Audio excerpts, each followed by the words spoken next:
Bien, hermanos, para las personas que nos visitan en esta tarde, nosotros estamos en estos momentos estudiando acerca de la responsabilidad que tienen los padres de moldear el carácter de sus hijos. Y dentro de ese tema general, estamos tratando acerca de cómo cultivar en ellos el dominio propio. Ya hemos visto lo que es el dominio propio. Hemos visto el lugar de tanta trascendencia, el lugar central que esta virtud ocupa en la vida de piedad. Sin dominio propio no existe la piedad, o si desean ponerlo de otra manera, sin dominio propio no existe la vida cristiana misma. No estamos hablando de algo periférico en la vida de piedad, estamos hablando de algo central, trascendental. Un pecador no es salvo por medio del dominio propio, eso no es lo que estamos diciendo. En ningún lugar de la Escritura se nos dice, cultiva la moderación y eso te llevará al cielo. No, ese no es el mensaje moralista que encontramos en la Escritura y por lo tanto no es el mensaje moralista que estamos trayendo en esta noche aquí. La Escritura es muy clara cuando afirma que la salvación es por gracia, por medio de la fe, y eso aparte de cualquier cosa que un ser humano pueda hacer o pueda dejar de hacer. En Romanos capítulo 3, versículo 28, dice el apóstol Pablo, concluimos pues que el hombre es justificado por fe sin las obras de la ley. ¿Y qué nos dice la ley? Bueno, básicamente nos dice, debes hacer esto, debes dejar de hacer aquello. ¿Y cuál es el pronombre tácito y sobreentendido de la ley? El pronombre es tú. Tú no matarás, tú honrarás a tu padre y a tu madre, tú no cometerás adulterio, tú no codiciarás la casa de su prójimo, ni su mujer, ni su siervo, ni su sierva, etcétera. Así que si el apóstol Pablo dice aquí, concluimos pues que el hombre es justificado por fe sin las obras de la ley, es a ti, es a mí que nos está quitando de en medio. No hay nada que podamos hacer, no hay nada que debamos dejar de hacer. Dios no toma en cuenta los méritos del hombre en la salvación por la sencilla razón de que el hombre no tiene mérito alguno.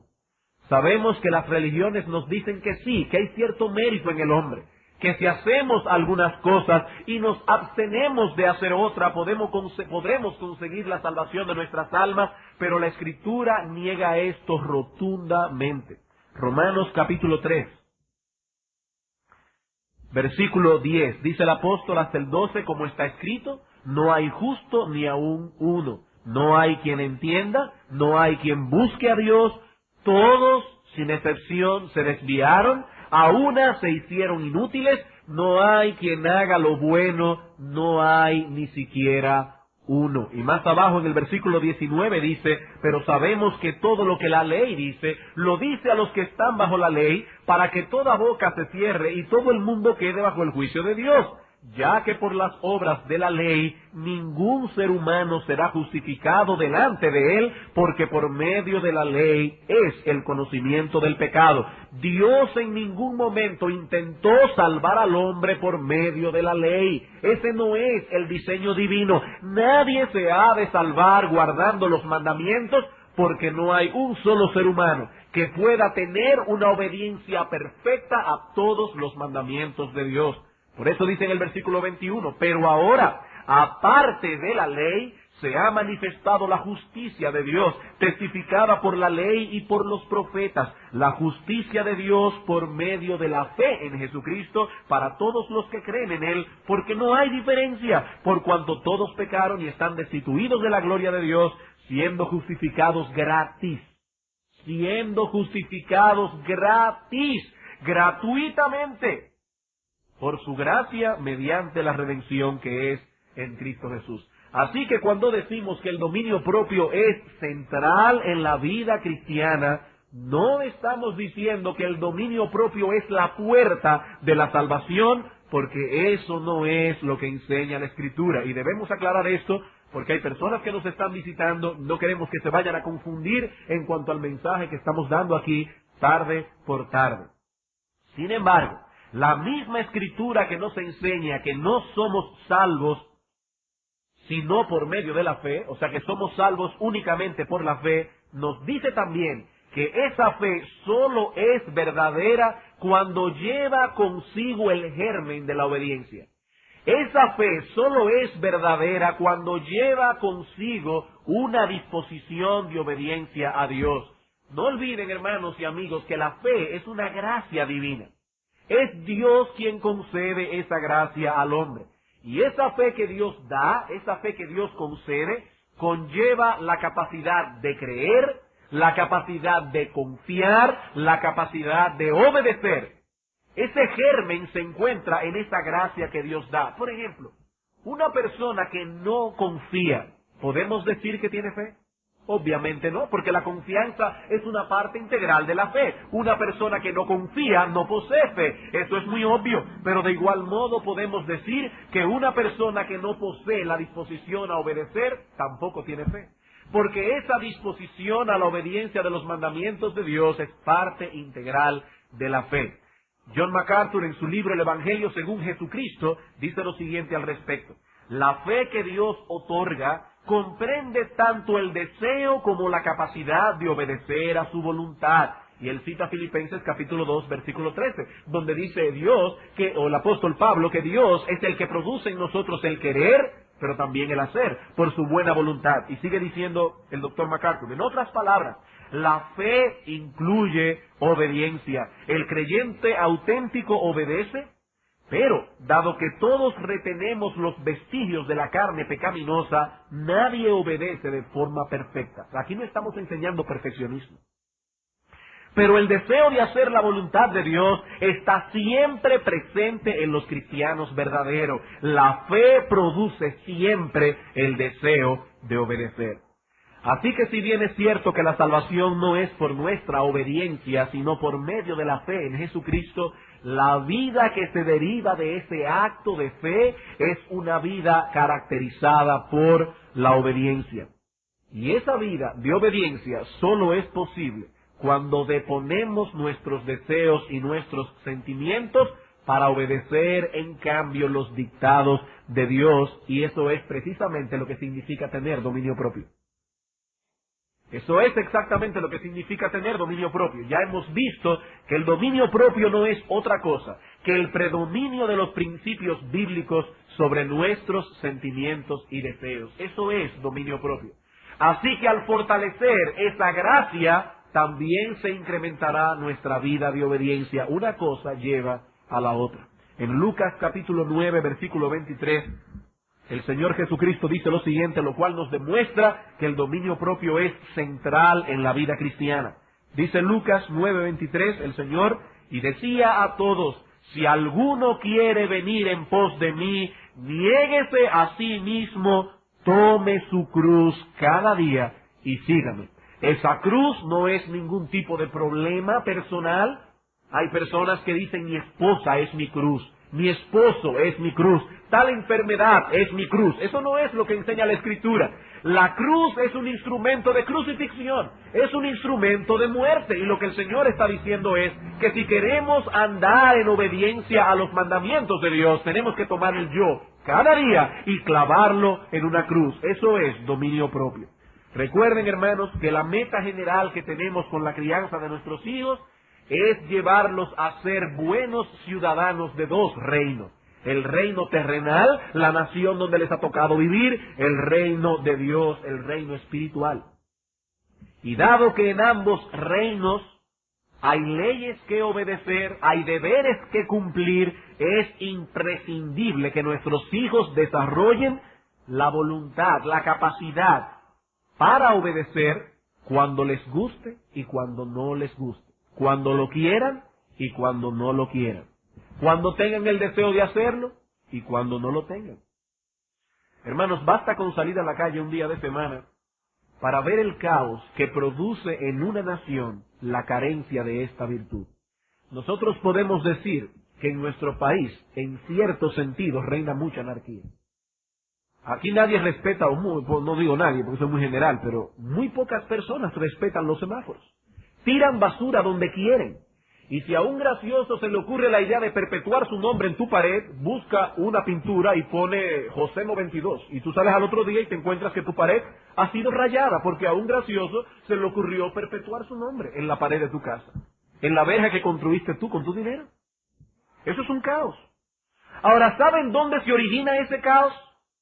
Algunos dirán, bueno, se origina en el hecho de que aquí no se hacen respetar las leyes. No, allí no está el origen. Es indudable que esa falta de hacer respetar las leyes contribuye a la anarquía, pero el origen del problema es en el hogar. Allí es que está la raíz, allí es donde radica el problema. Se deja a los niños sin control alguno en el comer, sin control en el hablar, sin control en el dormir, sin control en el uso de la televisión, y lo que cosechamos finalmente es un adulto irresponsable que hace lo que quiere, como lo quiere y cuando lo quiere. Todo comienza en nuestro hogar, con nuestros hijos. Así que sin dominio propio, no se puede ser un buen ciudadano de ninguno de los dos reinos.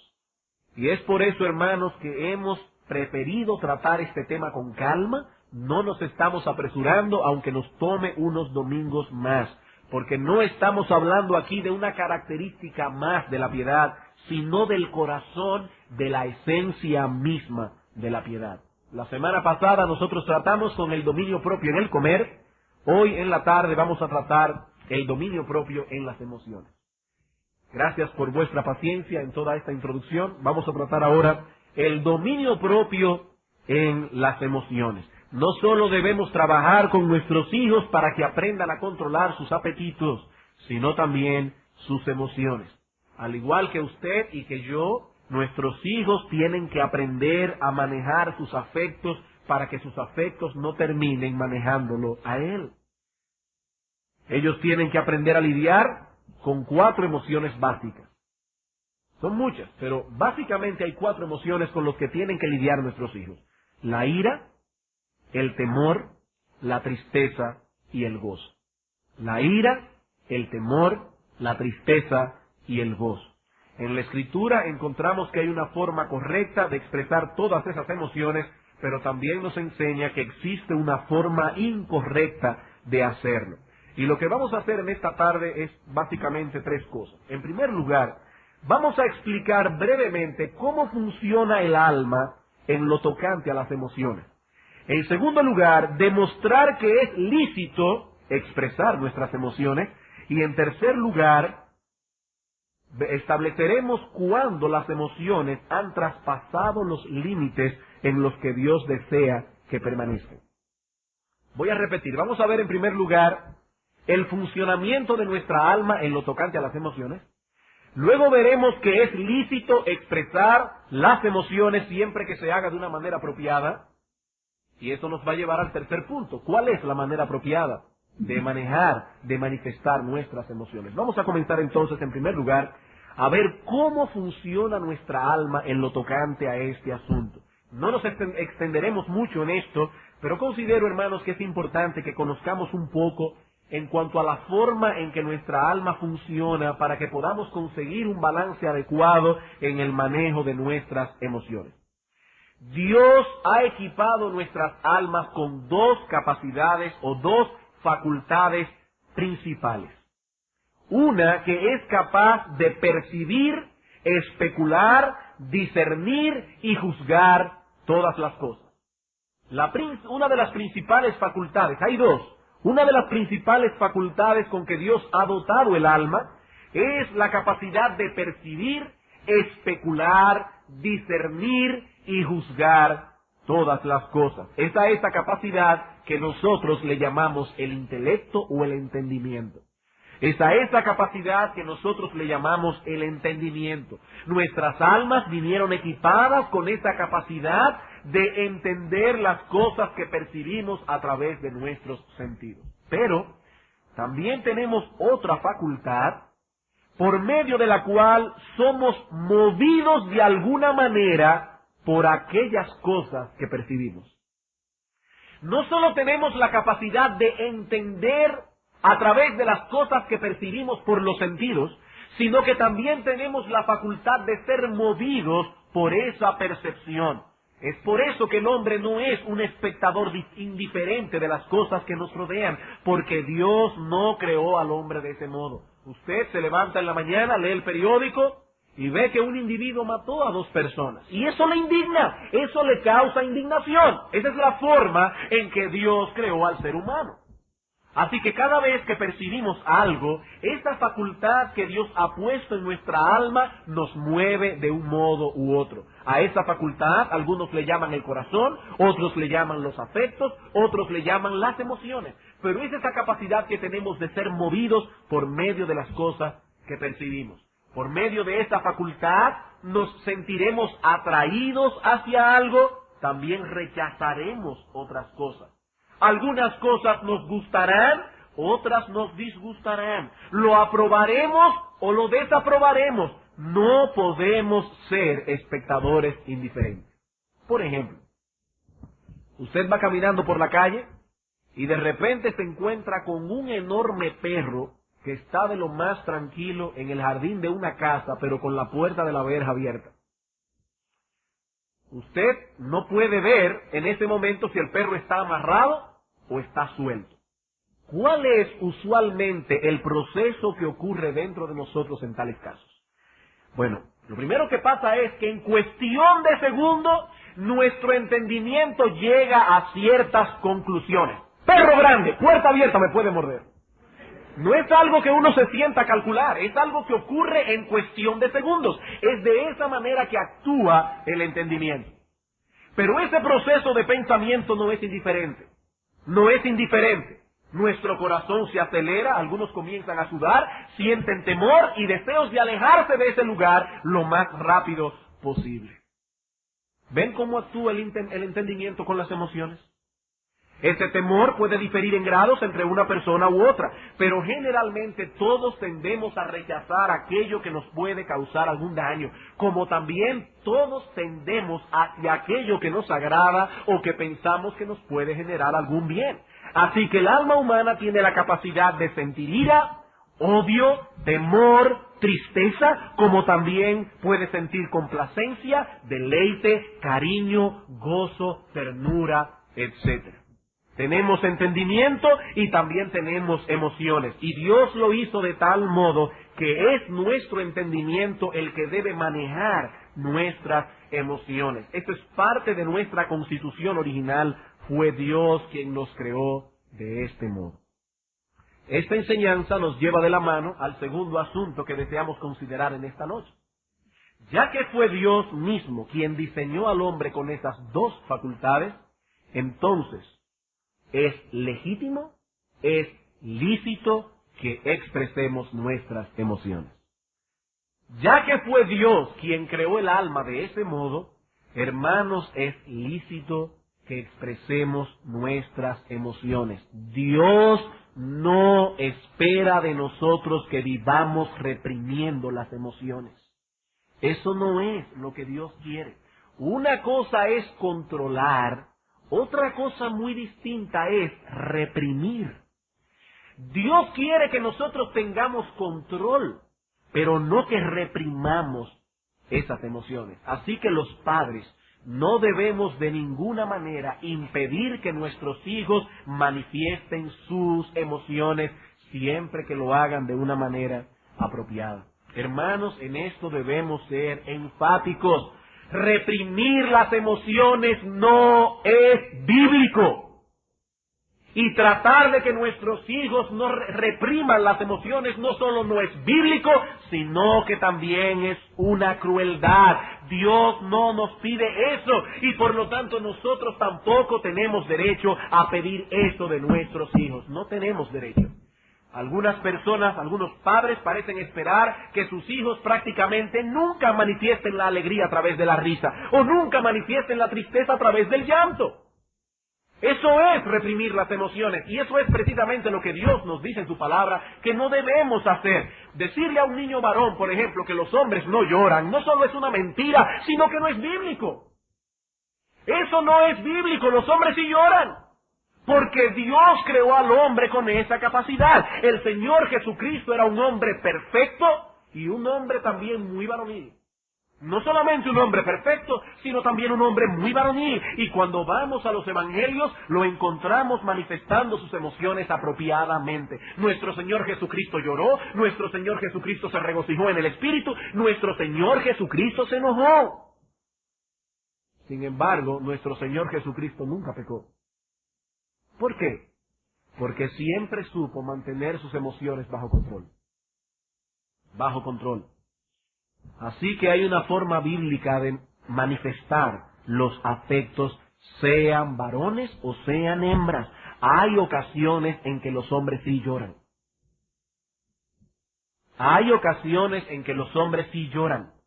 Como también se enojarán, se alegrarán, sentirán temor. Eso es parte de nuestra humanidad. Así que no debemos exigir a nuestros hijos que repriman esas cosas, pero sí debemos enseñarles a darles una expresión correcta, a darles una expresión bíblica.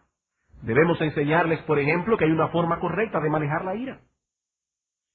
Yo no puedo entrar aquí en la consideración de cada una de esas emociones, pero recomiendo a los hermanos o a los padres que están interesados en ese punto que escuchen las prédicas que el pastor Saladín dio acerca de la ira hace unas semanas, unos meses atrás. Hay una forma bíblica de manejar la ira. Esa forma, niños, no es pataleando. Esa forma no es gritando, berreando, gritando improperios, estrellando puertas o golpeando a tu hermanito. Esa no es la manera bíblica de manejar la ira. O quedarse en un molestoso silencio como hacen algunos. Esa no es la forma bíblica de manejar la ira. Así que ellos deben aprender a controlarla y expresarla adecuadamente, porque hay una forma correcta de darle curso a esto. Y los padres deben ser sabios al tratar con estas cosas. Voy a dar un ejemplo. Vamos a suponer que uno de sus hijos agredió a otro verbal o físicamente. Lo agredió porque quería un juguete que el otro hermanito tenía. ¿Qué debe hacer usted? Bueno, usted toma a su hijo, habla con él, le hace ver su pecado y le pega una pela. Eso es lo correcto. Pero ¿qué debe hacer usted ahora? Porque el proceso no ha terminado. Su hijo necesita reconciliarse con Dios y su hijo necesita reconciliarse con su hermano. Él ha pecado contra Dios, él ha pecado contra su hermano. ¿Qué debe hacer usted en este caso? ¿Debemos instarlo inmediatamente a que haga ambas cosas?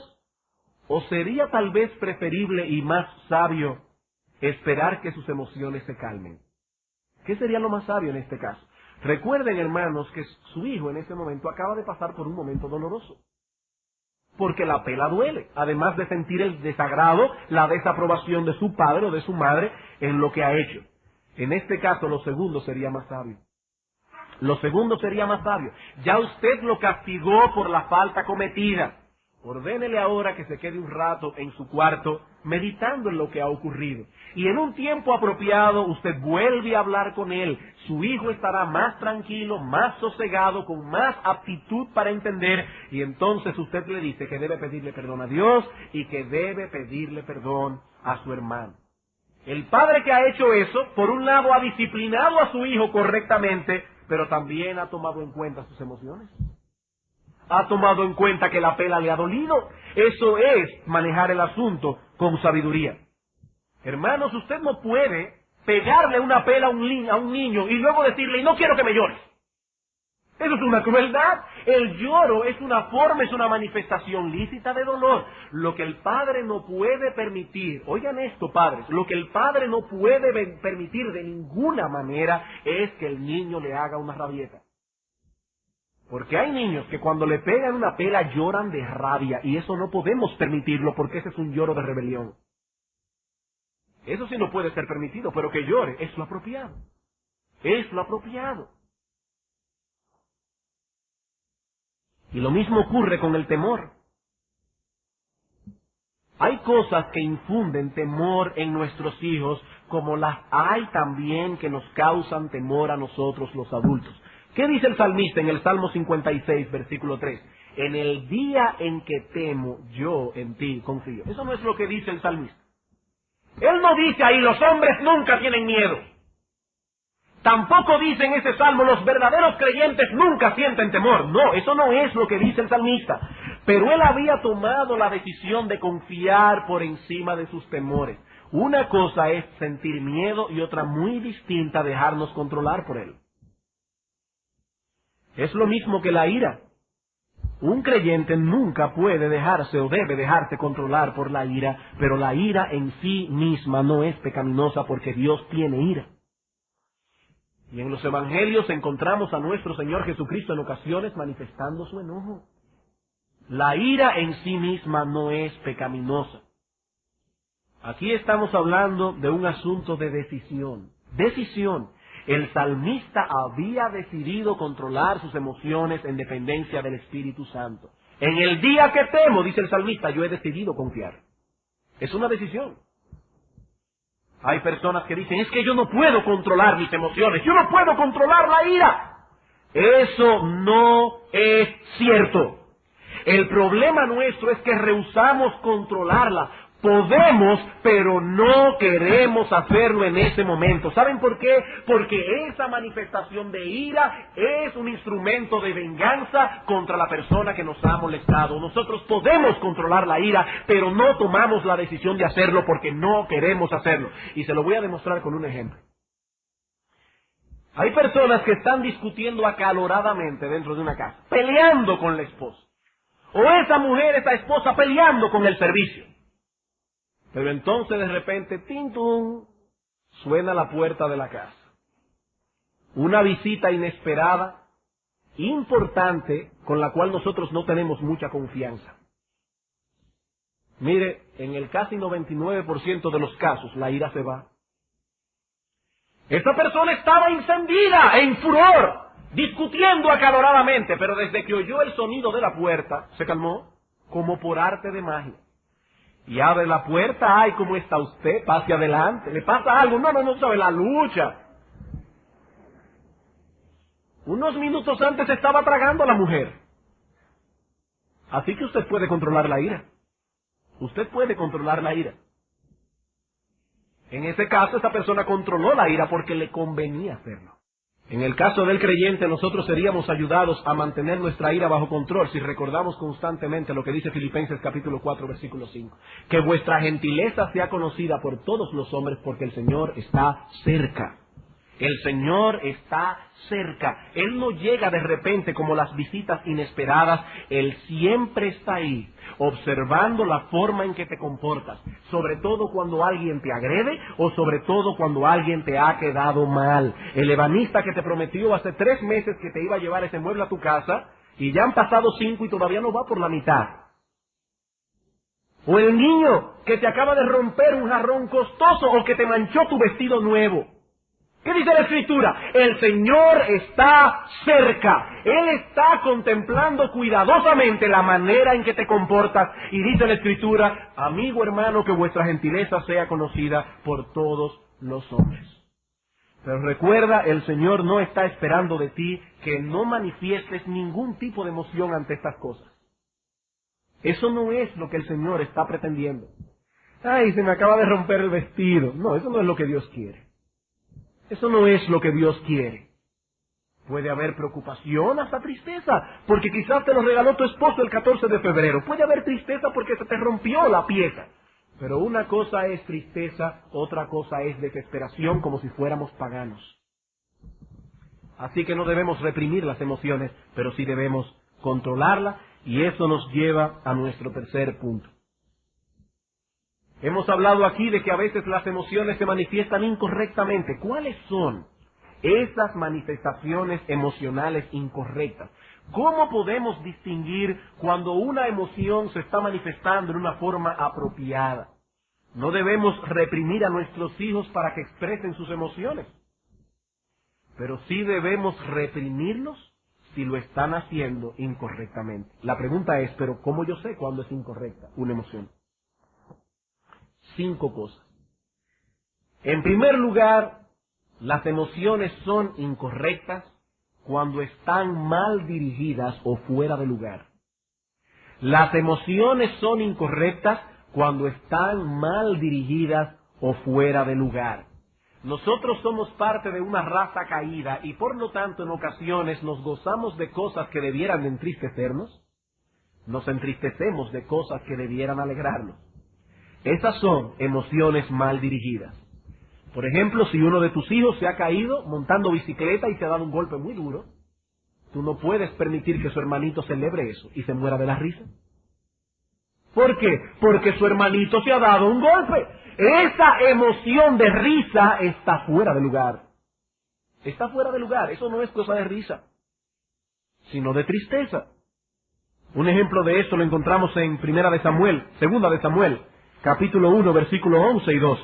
Ustedes conocen la historia de Saúl y David. Dios había desechado a Saúl, había en cambio puesto a David como rey en Israel, pero Saúl se negaba a soltar el reino. Así que David tuvo que esperar pacientemente que Saúl se muriera para ocupar el trono. Sin embargo, en segundo libro de Samuel, en el capítulo 1, versículos 11 y 12, vemos la forma en que reaccionó David ante la noticia de que Saúl y Jonatán habían muerto.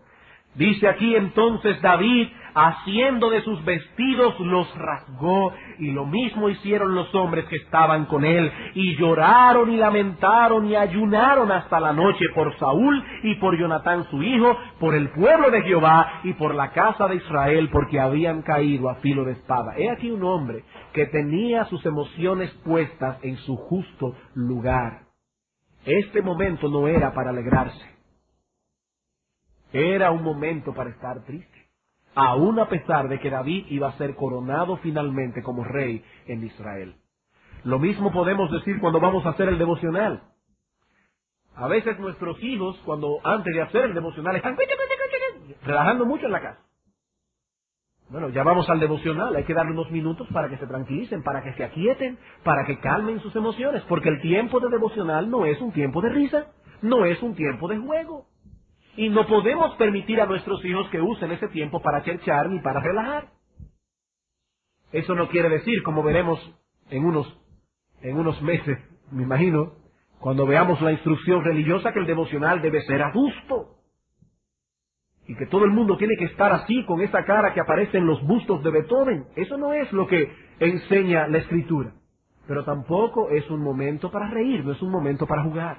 Y nuestros hijos deben saber mantener las emociones en su justo lugar. Segundo, cuando las emociones son incorrectas, cuando oscurecen la razón, engañan la mente, nos desvían de la verdad o nos seducen al error.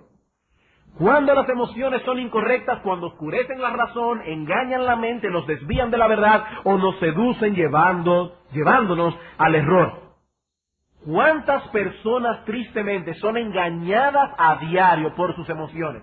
El caso típico es el de esa muchacha que le apasiona a un muchacho.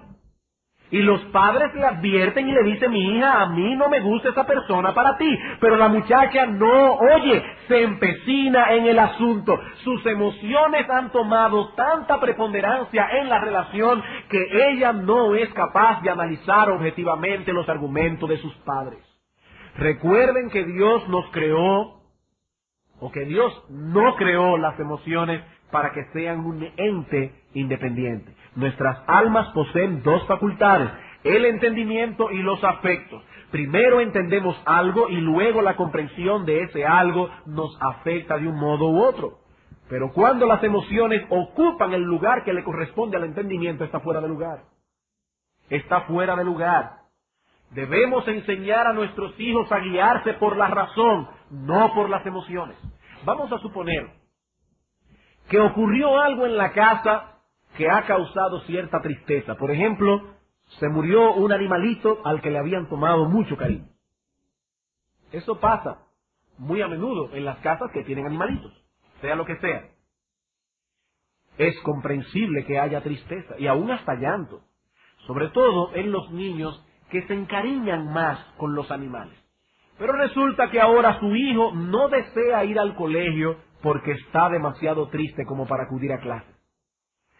¿Qué debe hacer usted en ese caso? ¿Qué debe hacer un padre en ese caso? Lo primero que ellos deben hacer es sobreponerse ellos mismos a la tristeza y tomar una decisión racional. Porque sus corazones de padres muchas veces van a decir: ay, el pobre muchacho. Entonces usted, antes de tratar con su hijo, tiene que tratar con su propio corazón. Debe tomar una decisión racional. No, lo correcto es que el niño vaya a la escuela. Y luego que usted ha tomado la decisión, usted debe ir al niño compasivamente, haciéndole ver que usted comprende su dolor, pero al mismo tiempo haciéndole entender con cariño y con ternura que no es razonable que él falte a la escuela en ese caso. De esa manera usted ha tomado en cuenta su dolor, pero al mismo tiempo lo ha enseñado a pensar con la cabeza, no con el corazón.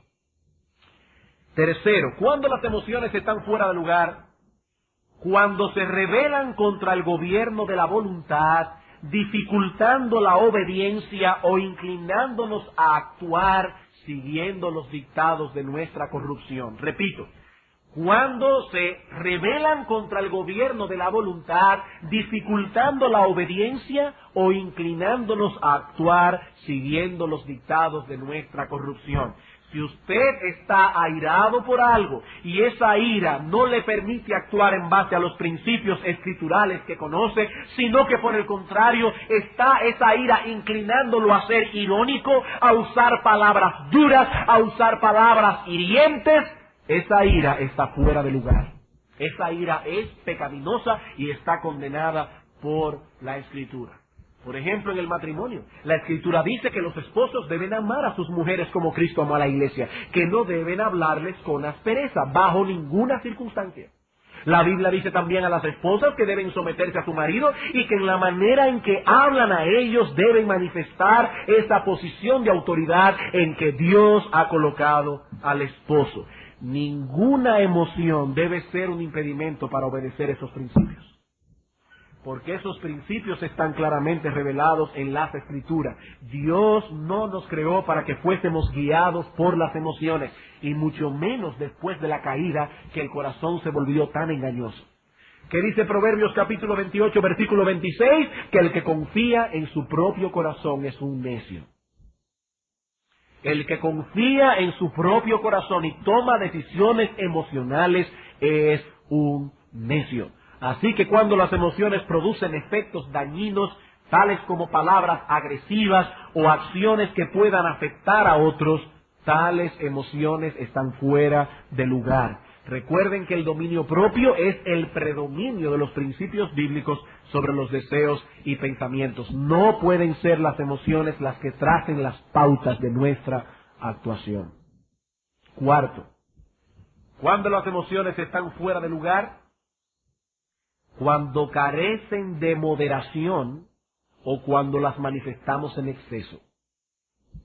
Cuando las emociones están fuera de lugar, cuando carecen de moderación o cuando la manifestamos en exceso. Algo que debemos enseñar a nuestros hijos es a controlar el grado de sus emociones. Por ejemplo, es muy común que los niños hablen mucho cuando están excitados por algo. Eso es muy común. A menos que sea un niño muy introvertido. Pero son pocos los niños introvertidos. Así, pequeños. Nosotros los padres debemos comprender la excitación de ellos y su alegría. Pero al mismo tiempo debemos ayudarles a controlar esto. Ahora, quiero dar una advertencia, padres. La forma de controlar esto no es diciéndole al niño, muchacho, cálmate, que parece un loquito. Esa no es la manera en que un padre controla la excitación de su hijo. Usted lo toma aparte y le dice, me alegra mucho ver lo contento que estás. Yo comparto tu alegría, pero vamos a tratar de calmarnos porque estás hablando mucho, te estás moviendo mucho. Hay que calmarlo, hay que enseñarle a controlar eso. Lo que estamos tratando de lograr no es que el niño se comporte como si nada estuviese pasando, porque él está contento. Y esa alegría lo lleva a estar excitado. Y eso es natural. Lo que estamos tratando de hacer es ayudarle a controlar esto. Porque las emociones cuando son excesivas están fuera de lugar. Y por último, cuando las emociones están fuera de lugar, cuando no tienen un límite en cuanto a la duración. Ya no estamos hablando aquí del grado en que se expresa la emoción, estamos hablando del límite de la duración.